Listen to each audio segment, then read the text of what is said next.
हालांकि भाई और बहनों वीडियो बहुत लंबा हो जाएगा, लेकिन हम इस पॉइंट को लेंगे। परमात्मा जी सतलोक आश्रम धनाना में सिंहासन पर बैठकर जिस दिन जमानत पर आए, उसी दिन परमेश्वर ने क्या फरमाया। दास ने कहा था ना कि सतलोक आश्रम धनाना में बैठते ही परमात्मा ने पहला सत्संग रूपी आशीर्वाद अपने सत्सेवक बच्चों को दिया है। परमात्मा बैठे जरूर थे उन लोगों के बीच में, लेकिन आशीर्वाद परमात्मा जी ने अपने सत्सेवक बच्चों को दिया है। और क्या कह रहे परमात्मा, ध्यान से सुनो। अब के तो माता भगत जने के दाता के सूर, ना तो रेले बांजड़ी क्यों व्यर्थ गवावे नूर।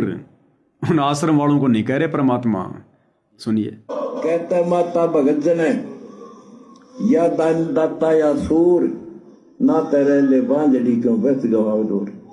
तुम तो तीनों क्वालिटी के जन्म रखे तेरी मां ने।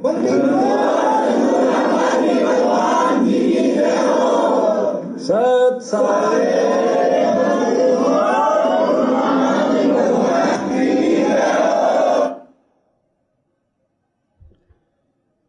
भाई और बहनों, आपने सुना होगा कुंज पक्षी का। कुंज पक्षी क्या करता है? एक होता है कबूतर, एक होता है कुंज पक्षी। आज परमात्मा कुंज पक्षी वाली लीला कर रहे हैं। कुंज पक्षी क्या करता है? वो अंडे देकर, अंडों के ऊपर बैठकर उनका पोषण नहीं करता, अंडों के ऊपर बैठकर उनको परिपक्व नहीं करता। वो अंडे देकर भोजन पानी के लिए हजारों किलोमीटर दूर चले जाते हैं, झुंड के झुंड, और कोई लाखों की संख्या में वो अंडे देते हैं वहां पर। मतलब लाखों कुंज पक्षी होते हैं। वो लाखों कुंज पक्षी जो मादा होती हैं, वो वहां पर जहां पर रहते हैं, वो साइबेरिया में, वहां पर वो अंडे दे देते हैं। और लाखों के लाखों पक्षी उड़ उड़ के दूसरी जगह पर जाते हैं भोजन पानी के लिए, महीने भर की यात्रा पर। और पीछे से उनके अंडे परिपक्व हो जाते हैं, वो फूट जाते हैं, उनसे बच्चे भी निकल आते हैं।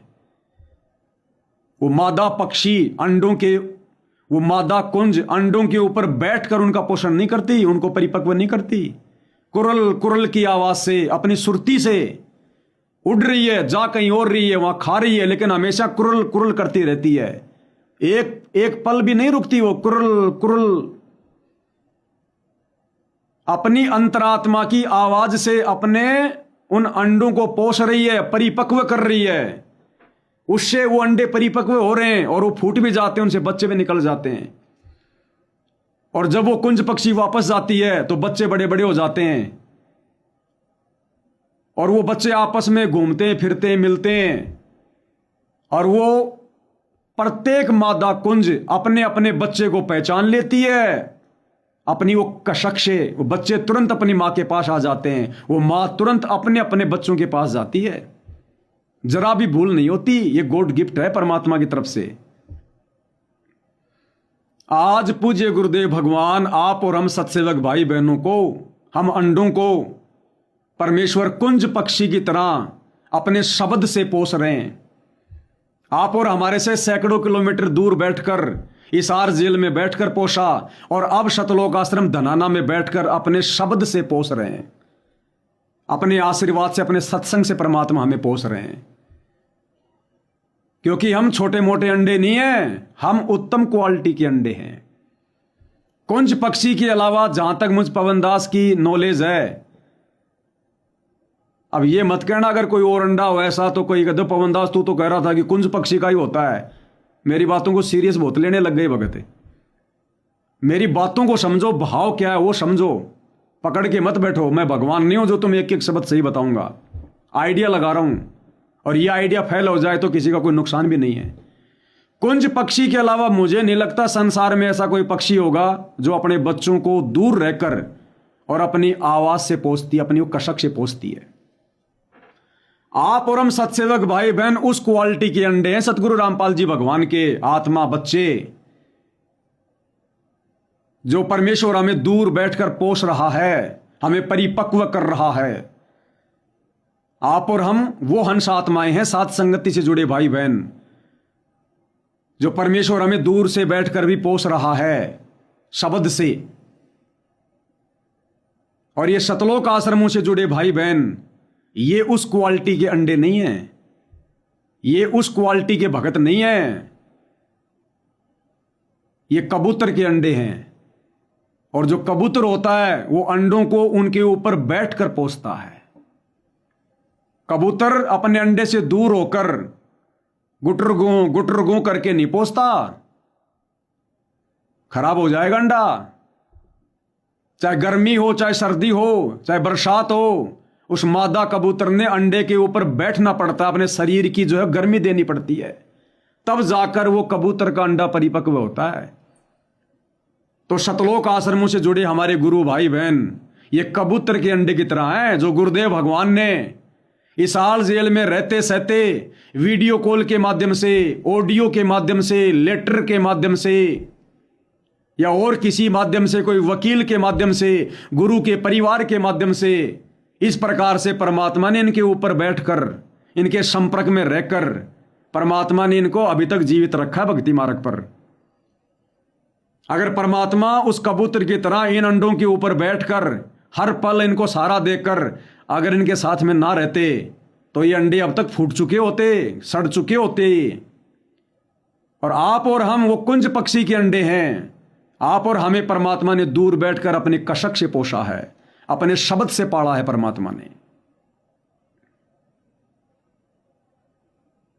आप और हम कभी आश्रम में नहीं गए, आप और हमने कभी वीडियो कॉल पे बात नहीं करी, आप और हमने कभी अपनी कोई प्रार्थना नहीं लगवाई जेल में। आप और हमें तो उल्टा पता नहीं क्या क्या कहा गया, गुरुद्रोही, संगत के कीड़े, फलाना दिखना। लेकिन भैया कुंज पक्षी के अंडों पर कोई फर्क नहीं पड़ता इन बातों का, क्योंकि हम कुंज के अंडे हैं, कबूतर के अंडे नहीं हैं। तो हमने हर बात को सहा और आज हम सफल हुए गुरुदेव भगवान के आशीर्वाद से। अब इसी प्रकार से गुरुदेव भगवान हिसार जेल से बाहर आने के बाद, क्योंकि मालिक को पता था कि आश्रम में सारे के सारे कबूतर के अंडे हैं, और अगर मैं इन अंडों के पास नहीं गया, इनके ऊपर बैठकर इनके सामने जाकर अगर इनका पोषण नहीं किया, तो ये अंडे खराब हो जाएंगे। इसलिए परमात्मा जी ने सतलोक आश्रम धनाना में जाना उचित समझा और वहां बैठकर परमात्मा अब उनको पोष रहे हैं। उन अंडों के ऊपर बैठे हैं परमात्मा, सिंहासन पर बैठे हैं सामने। हम कुंज पक्षी के अंडे हैं, इसलिए परमात्मा हमसे सैकड़ों किलोमीटर दूर बैठा हुआ आप और हमें अपने शब्द से पोष रहा है। परमात्मा सत्संग वहां कर रहा है और उन सत्संगों का संकेत गुरुदेव हमें समझा रहा है। सत्संग परमात्मा वहां कर रहा है कबूतर के अंडों पर बैठकर, और पोषण वहां से कुंज के अंडों का कर रहा है। वो गुरुदेव के संकेत वो कबूतर के अंडे नहीं समझ पा रहे, कुंज वाले समझ रहे हैं। हमें परमात्मा शब्द से पोष रहा है, शब्द से तैयार कर रहा है, परिपक्व कर रहा है। और ऐसे करेगा परमात्मा, ऐसे ही करेगा। आप और हमें देश दुनिया से दूर रखेगा, कुदृष्टि से दूर रखेगा। ऐसे ही परमात्मा कब तैयार कर देगा, कब बच्चे निकल जाएंगे और कब परमात्मा सतलोक भेज देगा। तो क्या कह रहे हैं गुरुदेव भगवान वहां बैठकर? कहता माता भगत जन या दान दाता या सूर ना तेरे ले बांझड़ी क्यों व्यस्त गवाव दूर। तुम तो तीनों क्वालिटी के जन्म रखे तेरी मान है।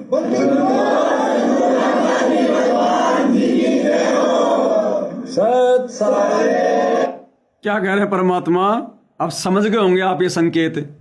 ये शब्द परमात्मा ने किन आत्माओं के लिए कहा? ये कुंज के अंडों के लिए कहा है, कबूतर के अंडों के लिए नहीं कहा। गुरुदेव के सामने जो आश्रम में भगत बैठे हैं, गुरु का परिवार बैठा, उनके लिए नहीं कह रहे गुरु जी कि या तो दाता भगत जने या दाता ये सूर, या तो माता भगत जने के दाता के सूर, नहीं तो रेले बांझड़ी क्यों व्यर्थ गवावे नूर। और कहते हैं तुम्हारी माता ने तो तुम्हारे को तीनों क्वालिटी दे रखी है, तीनों गुण दे रखे हैं, भगत के, सूर के और दाता के। तुम्हारी मां ने तो तीनों क्वालिटी देकर जना हुआ है। अब भाइयों और बहनों, सतलोक आश्रमों से जुड़े भाइयों में सतगुरु रामपाल जी के परिवार में क्या ये तीनों क्वालिटी हैं?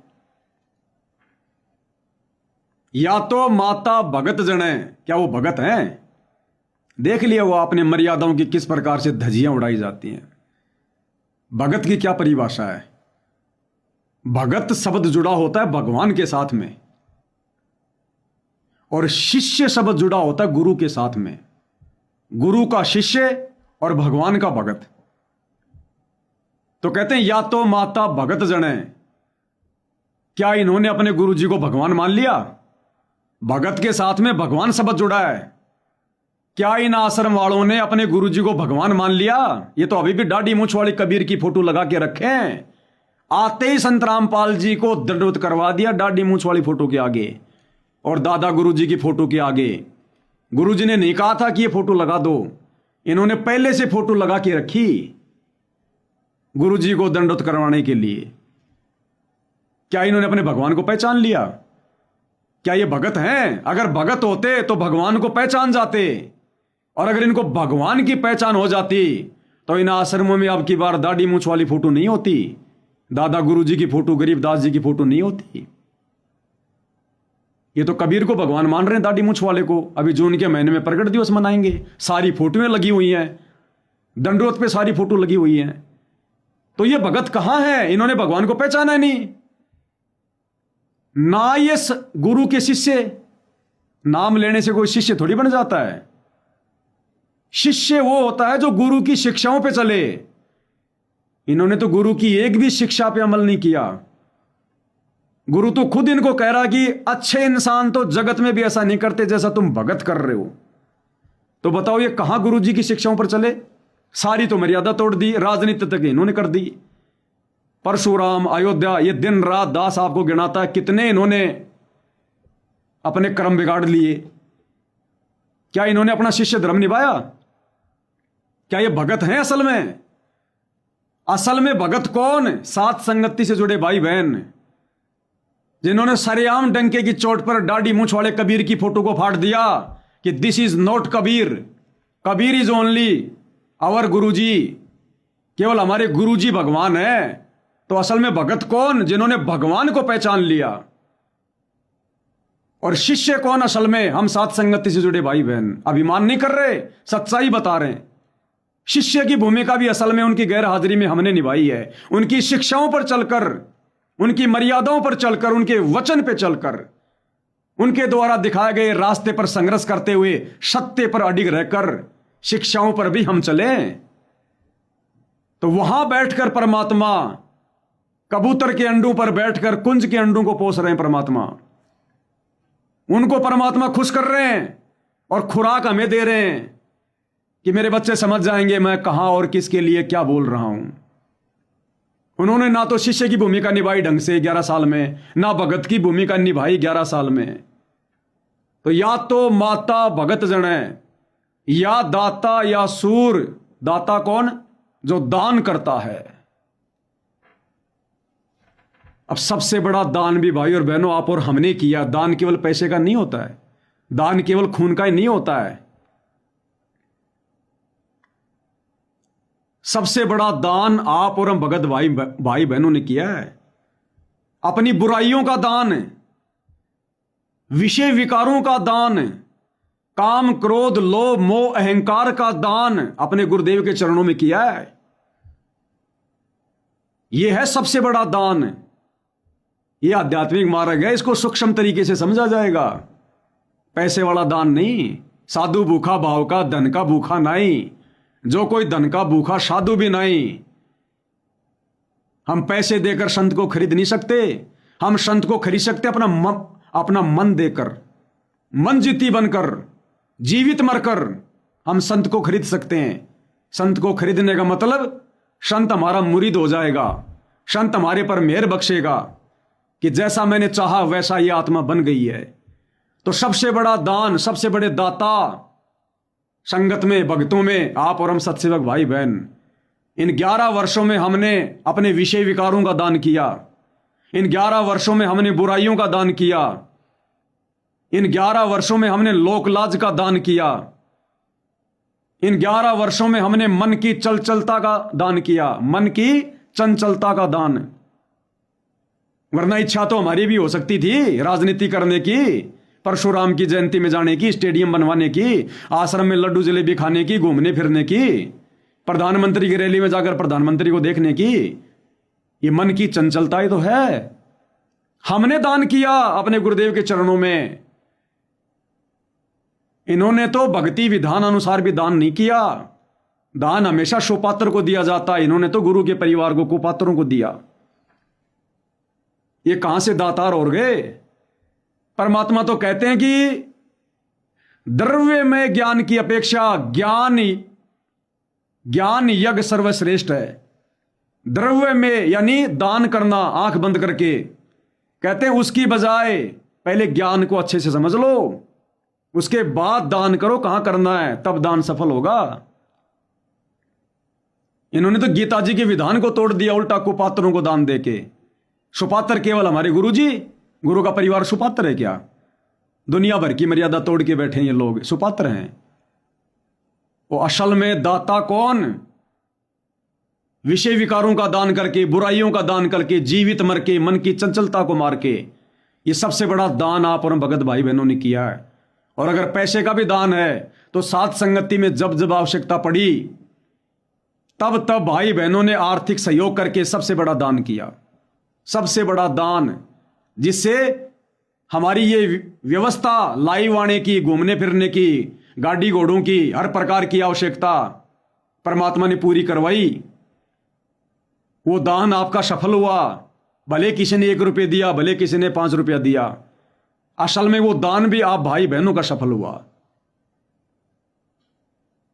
तो या तो माता भगत जने के दाता के सूर, तो ना तो वो भाई बहन भगत हैं, ना वो शिष्य हैं, और ना वो दाता, क्योंकि आंख बंद करके कुपात्रों को दान देने वाला दाता नहीं होता। तो या तो माता भगत जने, या दाता, या सूर। सूर यानी सूरवीर। सूरवीर, अब ये सूरवीर है? बात बात पे गालियां निकालने वाले सूरवीर होते हैं। इनको कोई भले की बात बतावे, अरे तू गुरुद्रोही है, चुप हो जा, गुरुजी ने मना कर रखा है, ये सुनते नहीं किसी की। ये सूरवीर है। ये सूरवीर के लक्षण होते हैं क्या? तारीख ऊपर जाते हैं, लठ मारते हैं, ये सूरवीर है। ये ज्ञान और अज्ञान की लड़ाई में ये मुकदमेबाजी करते हैं, सूरवीर है। ये साथ संगति में आके जबरदस्ती माता बहन भक्तों के साथ में बदतमीजी, ये सूरवीर के लक्षण है। अरे सूरवीर वो होता है जो किसी के ऊपर हो रहे अत्याचारों को देख नहीं सकता। ये तो खुद अत्याचार कर रहे थे 11 साल से हमारे ऊपर। ये सूरवीर है। ये जगत वाला कोई भी व्यक्ति जरा भी गुरुजी को कुछ बोल दे, ये रैलियां निकालने लग जाते हैं। सूरवीर है। ये इनके अंदर धैर्य है, बुद्धि विवेक है इनके अंदर। काहे के सूरवीर है ये? कौन सा संघर्ष किया इन्होंने गुरु की गैर हाजिरी में? अरे सूरवीर वो है जो मर्यादाओं के लिए जो कट जाए, दृढ़ रहे, चाहे जो मर्जी आपत्ति आ जाए, डगमग ना हो। इन्होंने कोई मर्यादा निभाई है? कौन से सूरवीर है ये? सूरवीर वो है जो 5 विकारों के ऊपर कंट्रोल करे। 5 विकारों पर, विषय विकारों पर, काम क्रोध लोभ मोह अहंकार पर विजय प्राप्त करने के लिए जो संघर्ष करे, उसको कहते हैं सूरवीर। भक्ति मार्ग में किया इन्होंने। कौन सी सूरवीरता दिखाई इन्होंने?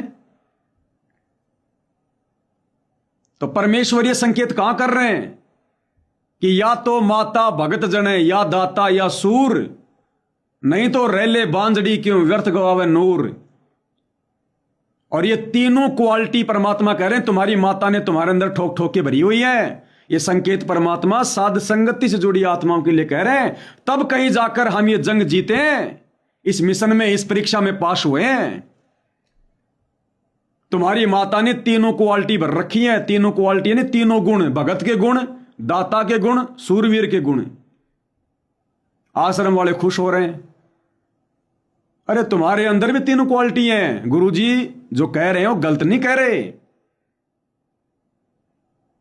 तुम्हारे लिए भी कह रहे हैं गुरुजी। इसमें तुम्हारे लिए भी संकेत है, अगर तुम समझो तो। तुम्हारे लिए क्या संकेत है कि तुम्हारी माता ने तीनों क्वालिटी यानी तीनों गुण ठोक ठोक के भर रखे हैं।